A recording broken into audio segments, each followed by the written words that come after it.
নমস্কার বন্ধুরা, তোমরা সব কেমন আছো? নিশ্চয়ই ভালো আছো।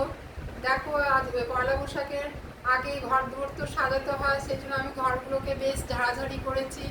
এমনকি প্রত্যেকটা ঝুল পরিষ্কার করেছি। দেখো তো ভালো লাগছে কিনা। পর্দাগুলো বেশ ভালো করে কাঁচা হয়েছে। এই দেখো, পর্দাগুলোকে বেশ ইয়ে হয়েছে। পর্দা আমি কেচেছি, নিজের হাতে কেচেছি, কারণ এই রিংগুলো আছে, রিংগুলো আবার ওয়াশিং মেশিনে দেওয়া যায় না, তার জন্য আমি নিজের হাতে কেচেছি। এগুলো এখনো কভার করা হয়নি। এগুলো পরিষ্কার করে আমি এর উপরে টেবিল ক্লথ পেতে দেবো, বুঝেছো? দেখো, এগুলো ধুলো হয়ে যায় বাড়ির ভেতরে, আমাদের রোডের ভেতরে বাড়িটা, তাও এমন ধুলো হয়ে যায়। কি করে যে এত ধুলো আসে বুঝতে পারি না, প্রচন্ড ধুলো।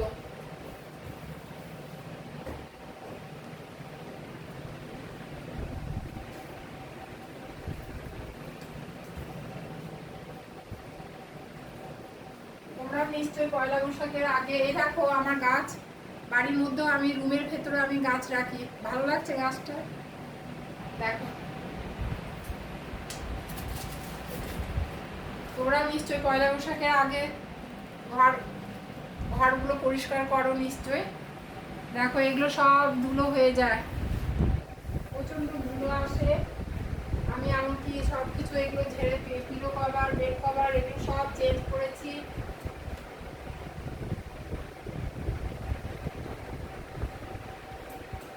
এই চাদরগুলো কাছাকাছি হয়েছে, এগুলো সব আলমারিতে ঢুকিয়ে রাখতে হবে।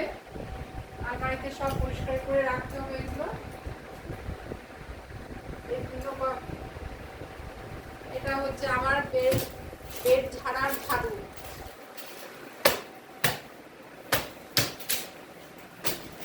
আমি প্রত্যেকটা বেড এমনি ঝাড়ু দিয়ে ঝাঁটা দিই, তাতে ধুলোগুলো পরিষ্কার হয়ে যায়। যা থাকে বেডের ভেতরে ওপরে সব ধুলো পরিষ্কার হয়ে যায়।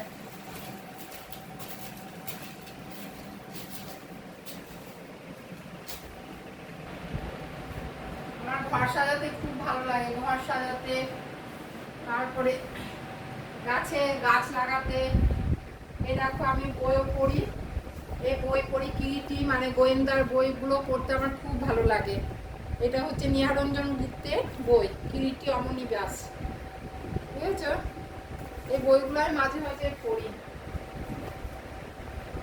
এত গরম দিচ্ছে, গরমে থাকা যাচ্ছে না, এই জন্য আমি এসি চালিয়ে, এ দেখো এসি চলছে, এসির মধ্যে আমি এসি চালিয়ে ঘরগুলো পরিষ্কার করছি। কারণ উপরে তো, এটা ওপরে রুম, ওপরে তো থাকা যাচ্ছে না, সেই জন্য ওপরে আমি এসি চালিয়ে কাজ করি।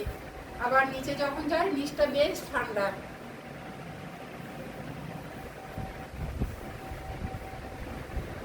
দেখো, এগুলো তো প্রচন্ড ধুলো হয়ে যায়।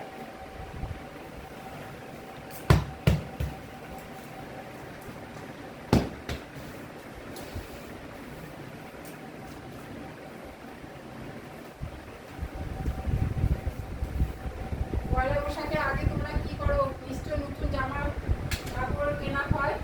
আমার তো নতুন জামা কাপড় কেনা হয়ে গেছে।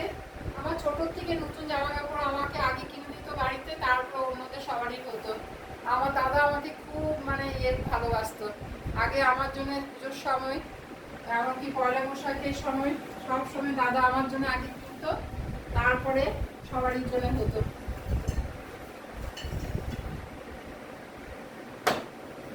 আমারও এবারে এখানকার দাদা আবার আমার জন্য একটা ঢাকায় শাড়ি কিনে দিয়েছে। আমার পছন্দ যখনই হয়েছে ও কিনে দিয়েছে আমাকে।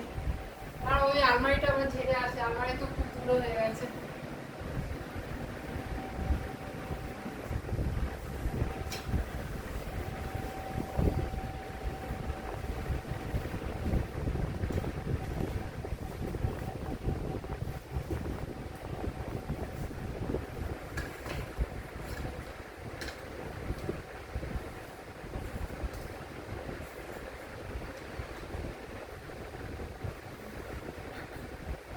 দেখছো কি কাজ, আর পাচ্ছি না, জানো তো, সারাদিন কাজ করে করে না আর পারা যায় না। আর সেরকম গরমটা পড়েছে, কি গরমের মধ্যে আর ভালো লাগে কাজ করতে, বিরক্ত লেগে গেছে গরমের মধ্যে কাজ করতে।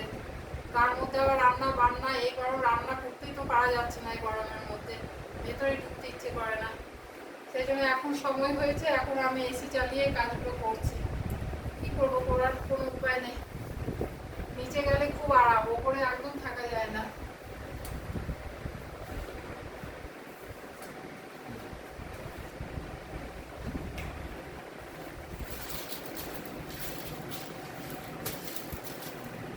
ঠিক আছে, তোমরাও কি করো না করো সব জানাবে নিশ্চয়ই। তোমাদেরকে তোমরা নিশ্চয়ই ভালো থেকো, সুস্থ থেকো। এমনকি পয়লা বৈশাখে তোমাদেরকে আগের থেকে আগাম শুভেচ্ছা, প্রীতি, ভালোবাসা সব জানাচ্ছি। তোমরা সবাই ভালো থেকো, আবার দেখা হবে তোমাদের সাথে। বেশ, বাই।